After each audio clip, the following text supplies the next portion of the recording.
Nang pasimula ng paghahari ni Joaquim na anak ni Josias na hari sa Huda, dumating ang salitang ito na mula sa Panginoon na nagsasabi, "Ganito ang sabi ng Panginoon, tumayo ka sa looban ng bahay ng Panginoon at salitain mo sa lahat ng bayan ng Huda na nagsisiparoon upang magsisamba sa bahay ng Panginoon ang lahat na salita na iniutos ko sa iyo upang salitain sa kanila. Huwag kang magbawas ng kahit isang salita. Marahil ay kanilang didinggin at hihiwalay ang bawat tao sa kani-kanyang masamang lakad, upang aking mapagsisihan ang kasamaan na aking pinanukalang gawin sa kanila, dahil sa kasamaan ng kanilang mga gawa.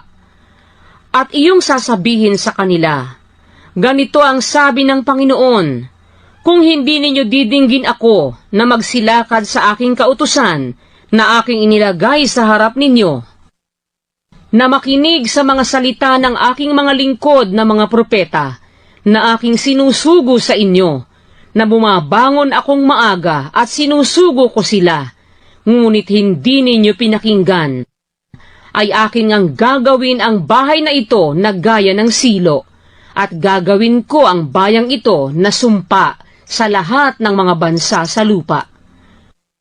At narinig ng mga saserdote at ng mga propeta at ng buong bayan si Jeremias na nagsasalita ng mga salitang ito sa bahay ng Panginoon.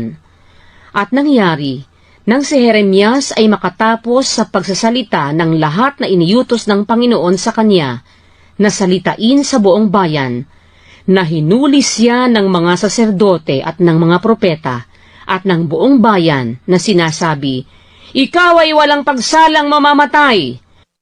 Bakit ka nang hula sa pangalan ng Panginoon na iyong sinasabi, ang bahay na ito ay magiging gaya ng silo, at ang bayang ito ay magiging sira na mawawala ng mananahan?" At ang bayan ay nagpipisan kay Jeremias sa bahay ng Panginoon. At nang mabalitaan ng mga prinsipe sa Huda ang mga bagay na ito, sila'y nagsisampa sa bahay ng Panginoon na mula sa bahay ng hari, at sila'y nangaupo sa pasukan ng bagong pintuang daan ng bahay ng Panginoon. Nang magkagayoy, nagsalita ang mga saserdote at ang mga propeta sa mga prinsipe at sa buong bayan na sinasabi, "Ang lalaking ito ay marapat patayin, sapagkat siya'y nanghula laban sa bayang ito, gaya ng inyong narinig ng inyong mga pakinig."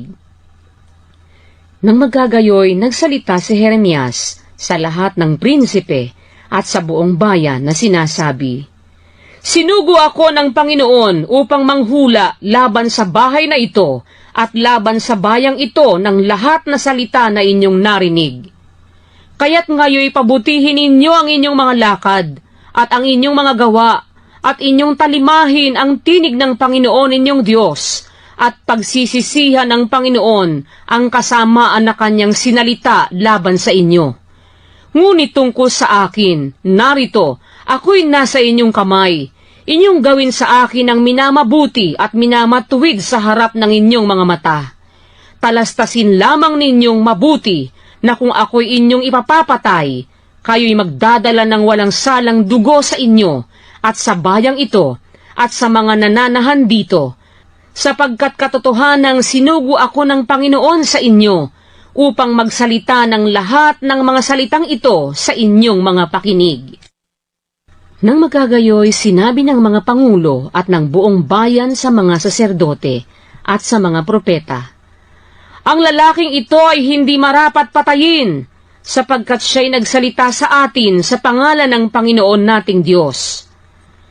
Nang magkagayoy, nagsitindig ang ilan sa mga matanda sa lupain at nangagsalita sa buong kapulungan ng bayan na nangagsasabi, "Si Mikias na Morastita ay nanghula sa mga kaarawan ni Ezekias na hari sa Huda, at siya'y nagsalita sa buong bayan ng Huda na nagsasabi, ganito ang sabi ng Panginoon ng mga hukbo, ang Sion ay aararuhing parang bukid, at ang Jerusalem ay magiging mga bunton, at ang bundok ng bahay ay parang mga mataas na dako sa gugubat. Si Ezekias bagang hari sa Huda at ang buong Huda ay nagpapatay sa kanya?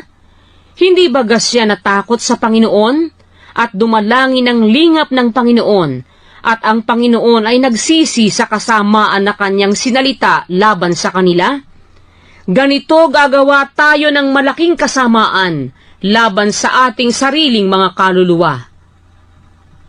At may lalaki naman na nanghula sa pangalan ng Panginoon, si Urias na anak ni Semayas na taga Kiriath Jearim, at siya'y nanghula laban sa lupaing ito, ayon sa lahat ng mga salita ni Jeremias.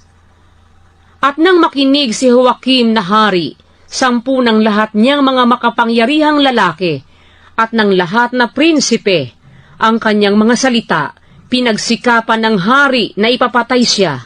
Ngunit nang marinig ni Urias, siya'y natakot at tumakas at pumasok sa Ehipto. At si Joakim na hari ay nagsugo ng mga lalaki sa Ehipto. Ang mga ito nga, si Elnatan na anak ni Akbor, at ilang mga lalaki na kasama niya sa Ehipto. At kanyang inilabas si Urias sa Ehipto, at dinala niya siya kay Joakim na hari na pumatay sa kanya ng tabak, at naghagis ng kanyang bangkay sa mga libingan ng karaniwang tao. Ngunit ang kamay ni Ahikam na anak ni Sapan ay sumasa kay Jeremias upang huwag siyang ibigay nila sa kamay ng bayan at ipapatay siya.